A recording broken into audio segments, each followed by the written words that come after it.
When we hit our 70s especially, if we're living alone, something curious happens. Our old life goals still hang around like dusty trophies on the shelf. They don't serve us anymore, yet we hesitate to toss them. I used to think I needed to chase them forever, like unfinished homework.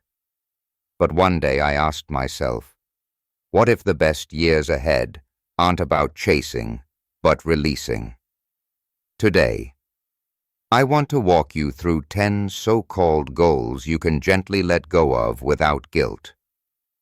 I'll share stories, some my own, some from folks I've met, that prove freedom often comes not from adding more, but from subtracting what weighs us down. Think of it like cleaning out a garage. Every item you release makes room for the things that truly matter now. So let's dig into the first big myth we can leave behind. For decades, the Holy Grail was being set for life.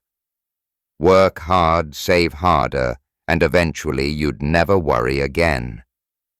But here's the catch: that moment never really arrives.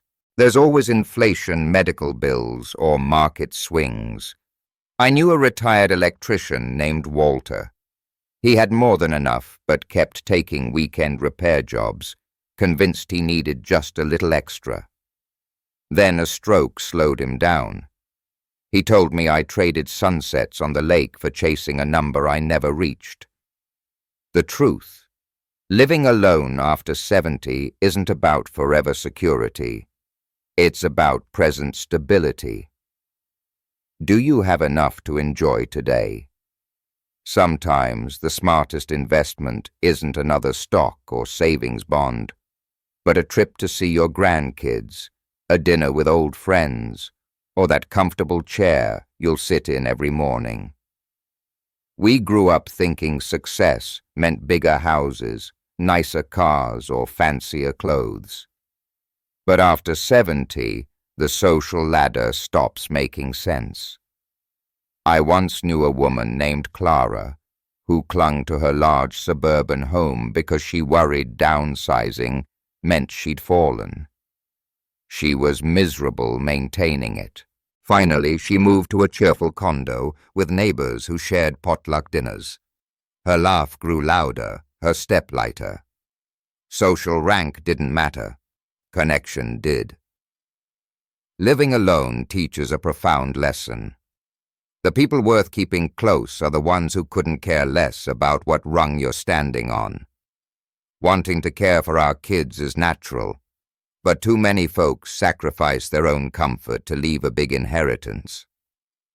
I met Leonard, a retired bus driver, who lived so frugally he skipped fixing his heating system in winter just so he could leave more for his children.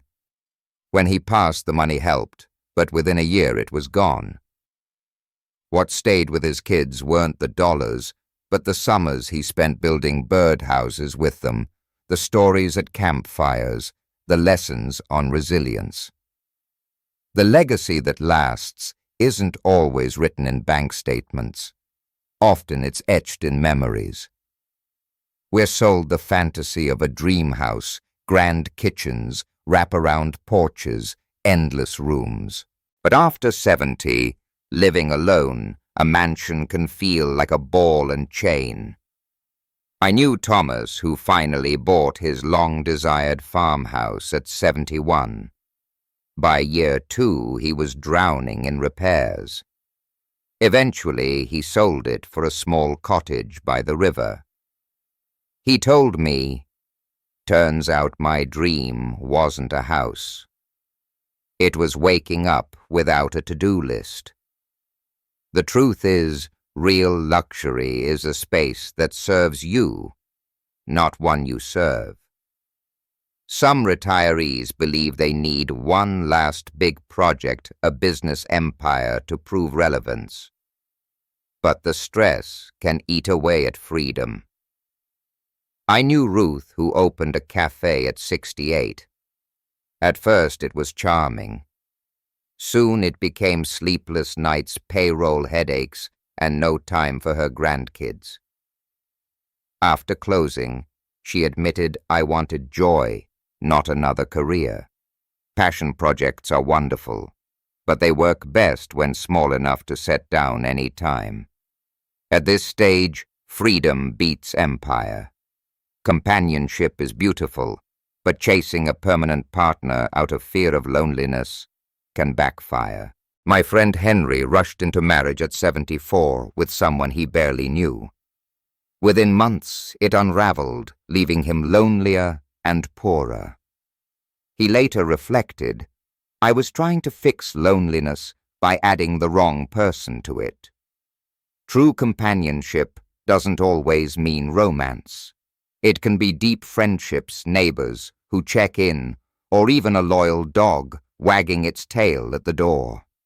The goal isn't filling a chair at your table, it's making sure your table feels full of life with or without a partner. Many older adults say, I want to get back to who I was. But chasing youth can turn into constant disappointment. I knew a retired nurse, Gloria, who filled her schedule with workouts, diets, and dye jobs, trying to look 40 again. She burned out.